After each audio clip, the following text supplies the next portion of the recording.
I'm sure they threw some stuff in there to throw us a curveball. But the nose is great. So when you think about a lot of scotches, all of them smell good to me, but this one just smells extra light.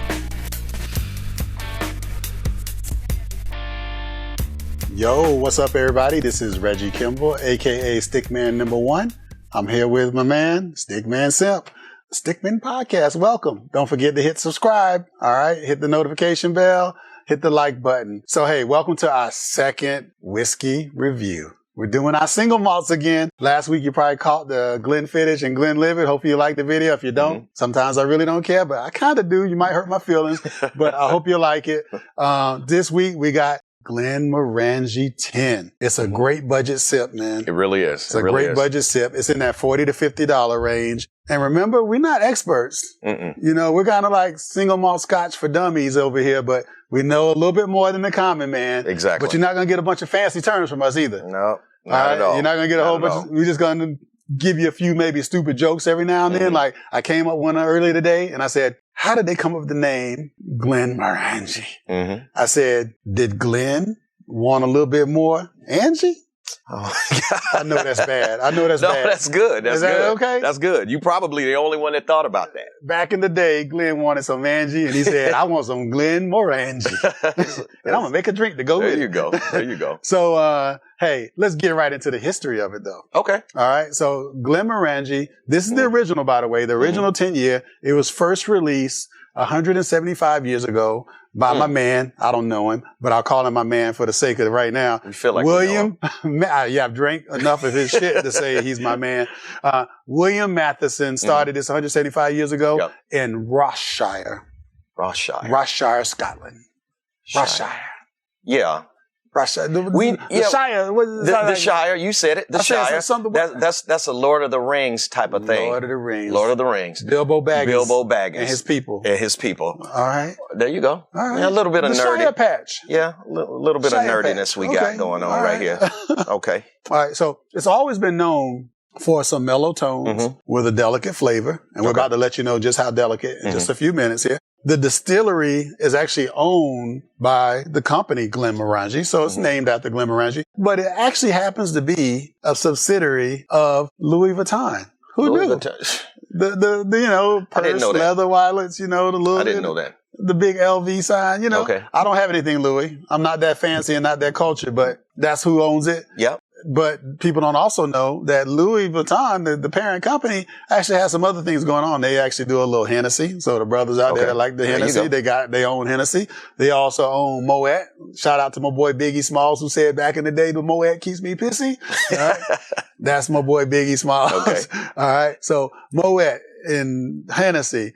But guess what? They stuck to their roots. Glenmorangie sticks to its roots, and single malt whiskey is at its core, at its roots. They also have an 18-year. I'm sorry, they have a 12-year, 18-year and a 25-year. Okay. Obviously not doing those tonight. I don't even know if I can afford that. But in the future, who knows? We might be doing a little 18, 25. We can be on pace. We can be on pace. One day. It's actually made in a ex-bourbon cask. So they use bourbon cask to age these in. They age them. Yep. So they use bourbon cask. They also use wine, a little bit of sherry, a little bit of port, but mostly the bourbon is what they go with. And one of the unique things about Glenmorangie that you don't see with other distilleries is that they do it twice. They only do it twice. They do it twice, meaning they use the cask. Here's a big cask, big barrel. They use one of these big boys twice. And then they're done, which is unique. And most people use it over and over again. This is one of them. They shipped it to the Stickmen, and we thank you, Glenmorangie. Yeah, thank you very much. I slept in this last night. So anyway, let's get down to some facts, man. Okay. Shall we? Let's go. Down to a little facts. So I already told you it's a 10-year single malt. It's matured 10 years. That means, you know, for those who don't know, 10 years is really what it means. It's 10 years. A great golden color. So I always like to start off talking about the packaging. So their use of the little yellow label here, we got the copper kind of band around the top, copper top, the burgundy Glenmorangie. And then, of course, the beautiful golden color of the single malt itself. It's just a beautiful bottle. And they really kind of did it well. And and it all flows together. It actually flows well. It all flows together. And it stands out on the liquor store shelf. So if you see this nice golden box here that has the Glenmorangie distillery on it, just a nice, cool little box. And one thing that really stood out to me too is it's got this nice little emblem. I got to thinking, does that emblem even mean anything? I don't know, but sometimes I don't have time to be researching things. But Stickmen simply said, I'm going to look into that. What'd you find out, man? Yeah, it's actually part of the cod ball stone. Mm-hmm. Now, you're just seeing part of it, but they actually carved their history in the stone out around it. So it's part of their history. Okay. So it tells a story for each sect. So, yeah, just a nice little thing. I thought it was a nice little touch they put there. Sweet. All right. So. Okay. So, it's actually 43% alcohol. So 43. So that means that for those who don't remember or don't know, 43% alcohol equates to 86 proof. 86 proof. So what they basically take, whatever the percentage of alcohol is and times it by 2 to get your proof. So it's 86 proof. Last week when we did the Glenfiddich and Glenlivet, for those who don't remember, it was actually 40%. So it was like 80% proof. So 80%, right. It's a little bit stronger, but honestly, I've had the Glenmorangie 10 before, but I haven't really thought about it before. But the last time I had it, I think it's actually going to be a little smoother. But let's see. Let's get into it a little bit. Let's nose it. As in our new tradition of doing whiskey reviews, Stickmen Simp says he's a better pourer than me, so he's going to pour and get us started here. It's my honor and privilege. And I'm going to make sure my stick remains lit. I am puffing on a Stickmen Select, one of my Connecticut wrapped sticks that we give away for those lucky Stickmen followers. All right. So thank you, Stick. You're welcome. You're welcome. Stickmen Simp. Appreciate that. Okay. We're going to talk about the nose a little bit. All right. Let's get a little nose in. So as you always know with us, we're not experts. So we're going to give you kind of our thoughts, what we think of this. And then we'll kind of read off to you what the experts say we should have thought. See how close we were. I can tell you this.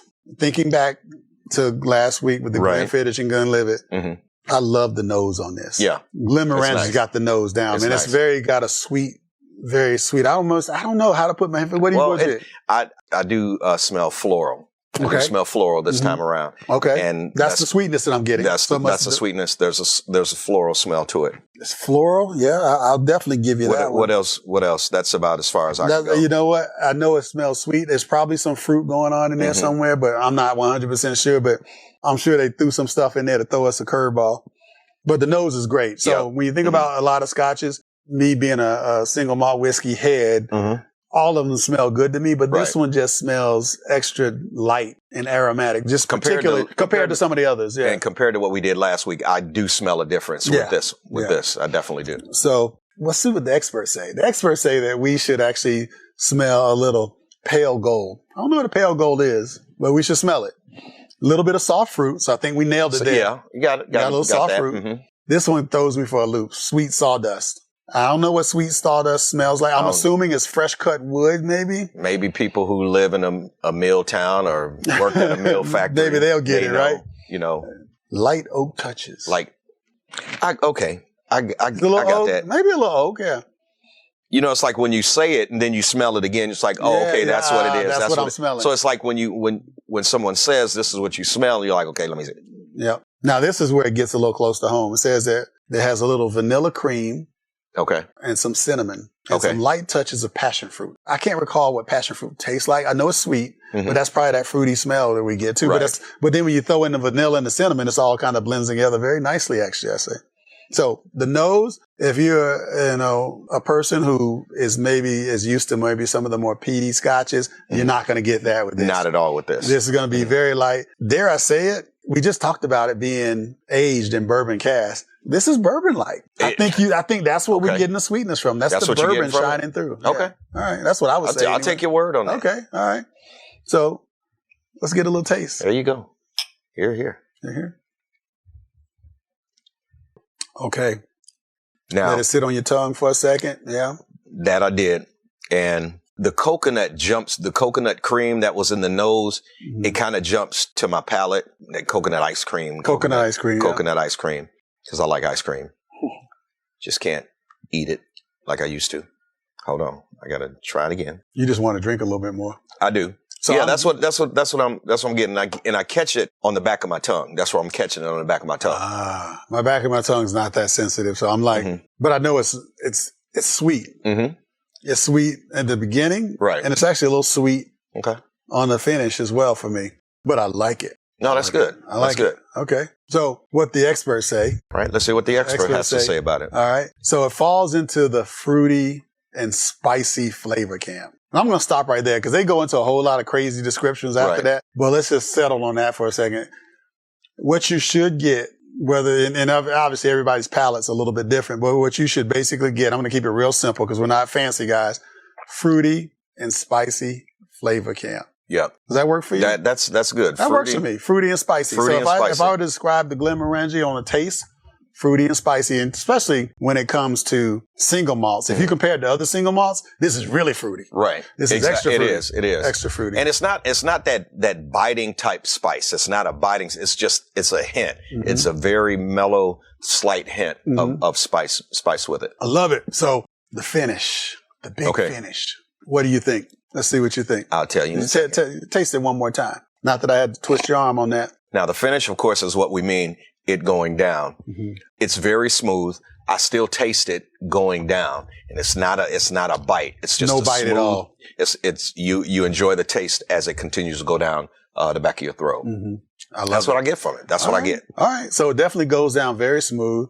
I could see if you are not a heavy Scotch drinker, you might want to drop a few drops of water in there, not necessary. I'm just going to cut to the chase. In the past, I've dropped some water in here, and it takes what is already a very smooth finish and makes it even smoother. Right. Yeah. Now I can you take a little water and drop it in there? From having tasted this before and dropped a couple of drops of fresh spring water, for me, it just takes it down without the taste. That's right. So I taste it on the tongue, but as it goes down, it's a very smooth finish, and it just there's no taste almost to me going down. Yeah, I agree. It's like no it's almost taste too damn smooth. That means this will kick your ass, it's scary. And then they will sneak up on you. It's scary. So, it's supposed to be smooth, and if the experts tell us that for the finish, it's actually minty and cool. I didn't get minty, but I definitely got some cool. Yeah, you get cool. You get cool. And now, granted, you might taste all of that, what the experts say or what we've mentioned. Like we always say, everybody's taste buds are just slightly different. But I prefer just taking it neat. Yep. Taking it Put neat. a couple drops in the water in it if you want. Maybe, a better way to describe it, Simp? This would be a great single malt to introduce someone to. If this is your first time sipping a single malt whiskey, you said, I've always wanted to try a little Scotch, and this might be a good one to start with. And recommend just have it neat at first, and then your second time around, put a drop or two in, and then just see how you like it, like that, and just you make the choice on how you want to enjoy it. But all in all, the Glenmorangie, let me tell you if I sum it up for everybody, I'm a little bit particular when it comes to how the time of year and the temperature when I sip on my whiskeys. If it's really cool and nice night like we are tonight, I love a good single malt. If it's hot outside, I'm not so much into the single malt. I like to do something a little different. Maybe something, maybe like a gin and soda, something like that. Something that doesn't have a strong flavor. Right. That doesn't ruin my stick. Right. But if I'm going to sip some single malt during the summer, I think this might be my new go-to single malt for the summer. And it's so light and fruity. I think this is the one. Now, for others like myself, it could be 5 below, or it could be 95 degrees. You sipping this? I'm sipping. I mean, some people a little more fancier than others. And to be fair, if you put the shit in my hand, I'm going to sip it. I don't care when it is. But I'm just telling you what I prefer. There you go. So hope this helps. Glenmorangie 10, you can't go wrong. One of the last things I would say is that, we got a new cigar rating system that you and I have been playing around with. Yes. And so I think it'd be fun to give a little rating and sticking in true form to our Stickmen name. There you go. And the fact that we love our stogies and our sticks so much that we like to give it a cigar rating. So it's either going to be a full cigar, which is the best rating. Full stick. Thank you. Full stick.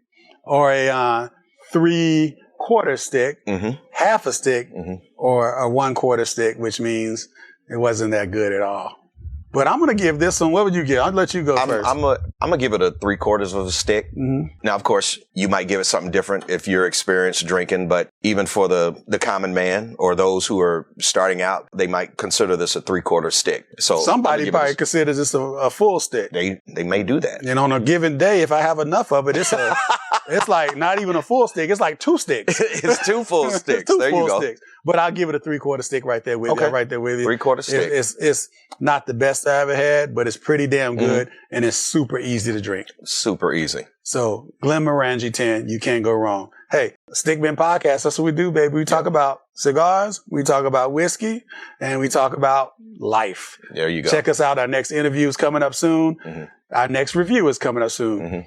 I'm Stickman number 1. This is my man, Stickman Simp. We enjoy chopping it up with you. Let us know what you think. Hit that subscribe button. All right. Hit that like button. All right. Please do. And hit that notification button. And Please tell do. a friend. All right. Please tell a friend about the Stickmen. Hey, and let us know what you think. All right. Stickman number 1. I'm out. Peace.